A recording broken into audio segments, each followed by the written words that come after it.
नमस्कार आदाब दोस्तों, हिंद वॉइस में आपका स्वागत है। मैं हूं इकराम। बात करते हैं म्यांमार यानी कि बर्मा की। आपको पता ही है कि म्यांमार के अंदर सेना ने तख्ता पलट कर दिया था और आंग सान सू की जो नोबेल पुरस्कार विजेता भी है उनको जेल में बंद कर रखा, उन पर मुकदमा चल रहा है। उसके बाद म्यांमार में लगातार हिंसा का दौर जारी है और पलायन भी जारी है।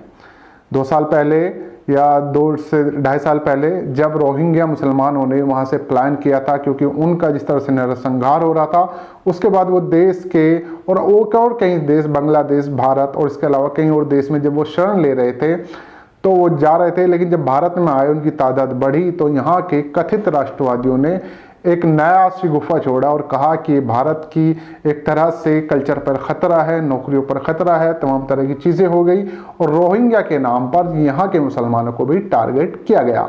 एक बड़ी खबर अब सामने आई है कि तकरीबन 10,000 से ज़्यादा लोग एक साथ अभी सोमवार के दिन ही भारत में प्रवेश किया है और भारत के एक स्टेट में उन्होंने अपने पैर एक तरह से जमा किए हैं। वो रिफ्यूजी की तरह वहाँ रह रहे हैं और लोग उनकी मदद भी कर रहे हैं। और इसमें एक मुख्यमंत्री भी शामिल है और कई सारे बड़े नेता जो आंग सान सू की पार्टी से जिनका संबंध था, वो प्रतिनिधि भी इनमें शामिल है। तो कौन से स्टेट में आए हैं वो पूरी खबर आपको बताऊंगा, लेकिन उस पर जाने से पहले आपसे अपील वही है कि फेसबुक पर वीडियो देख रहे हैं तो इसको लाइक कर, और अगर यूट्यूब पर देख रहे हैं तो सब्सक्राइब किए बिना ना जाएं। तो अब चलते हैं इस खबर की तरफ, जो बड़ी खबर भी है और आप लोगों को ध्यान से सुनने के लायक भी है। लेकिन मैं आपको बता दूं, अभी सोमवार की रात को तकरीबन 9,247 लोगों ने एक साथ मिजोरम, हमारा एक स्टेट है छोटा सा, मिजोरम राज्य में शरण ली है। और इसमें इसके 10 से ज़्यादा ज़िलों में, अलग अलग ज़िले में ये लोग रह रहे हैं। एक साथ 9,247 लोग आए। वहाँ के एक वरिष्ठ पुलिस अधिकारी ने इस बात को कहा कि एक स्टेट चिन प्रांत जिसका नाम था, वहाँ के मुख्यमंत्री सलाई लियान लुआई उस समेत तकरीबन 10,000 लोग मिजोरम में जिन्होंने शरण ली है सोमवार की रात। ये सब ज़्यादातर इसमें जो है वो आंग सान सू की पार्टी के लोग थे। उनके कई सारे ऐसे प्रतिनिधि थे जो निर्वाचित वहाँ पर चुने गए थे। उन सब, क्योंकि इस वक्त आंग सान सू की मुश्किलें वहाँ बढ़ी हुई हैं, वो खुद जेल में है तो उनके नेता भी इधर उधर भाग रहे हैं, तो इस वक्त इन्होंने भारत में एक तरह से शरण ली है। फिलहाल कई सारे नागरिक संगठन और छात्र संगठन इन लोगों के रहने की, खाने पीने की व्यवस्था कर रहे हैं।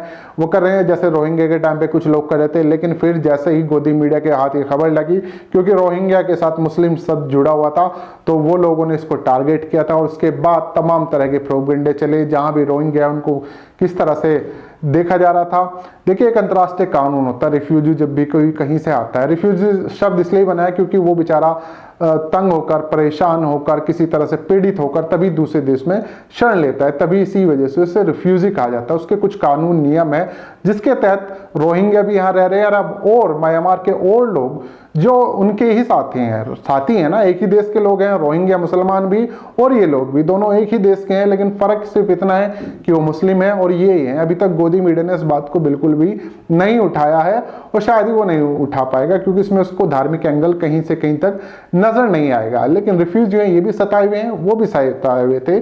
तो और हमारा देश है कि हर सताए हुए का उसका वेलकम किया जाता है। लेकिन यहाँ पर तो फिलहाल एक कानून भी ऐसा बना दिया गया था कि जिसके तहत गैर शब्द जोड़ा गया कि उन लोगों को ही नागरिकता दी जाएगी। हालांकि फिलहाल सुप्रीम कोर्ट के अंदर सरकार ने उससे हाथ अपने खड़े कर लिए कि अभी हम लोग इसके तहत नागरिकता नहीं दे रहे हैं, इसका पूरी तरह से नियम ड्राफ्ट वगैरह बना ही नहीं है।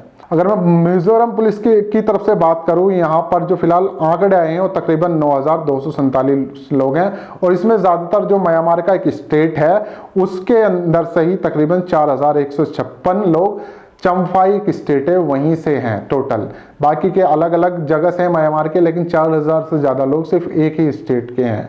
तो ये सब इसी वजह से हैं क्योंकि ये सताए जा रहे थे। वहाँ पे सेना इन पर कोई ना कोई कार्रवाई जरूर करते, क्योंकि बागी थे शायद। सेना ने जब से तख्ता पलट किया, म्यांमार की हालत आप लोगों के सामने है ही। बहुत सारे लोगों की जान भी जा रही है जो आवाज़ उठा रहे हैं और बहुत सारे लोगों को जेल में भी बंद किया जा रहा है। तो तख्ता पलट हुआ था तब से आंग सान सू की जेल में है, उन पर मुकदमा चल रहा है, उनमें तमाम तरह के आरोप हैं। अगर मैं भारत की तरफ से फिलहाल असम राइफल की तरफ से बात करूं, वहां से भी एक जानकारी सामने आ रही है सूत्रों के हवाले से कि कई सारे लोग ऐसे हैं जो अंतर्राष्ट्रीय सीमा पार करने की कोशिश कर रहे हैं।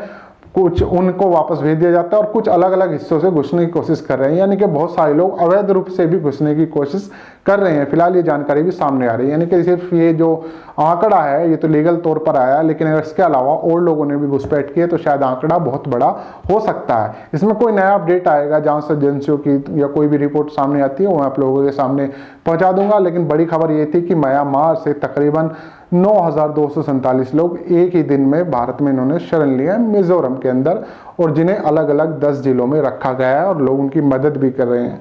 शरणार्थी हैं, अच्छी बात है, करनी चाहिए, लेकिन रोहिंग्या के जिस तरह से किया था वो आप लोगों को याद ही होगा वो सारी चीज़ें। तो बाकी अपडेट के लिए आप इनवॉइस देखते रहें, चैनल को सब्सक्राइब करें। मिलते हैं किसी और एपिसोड में।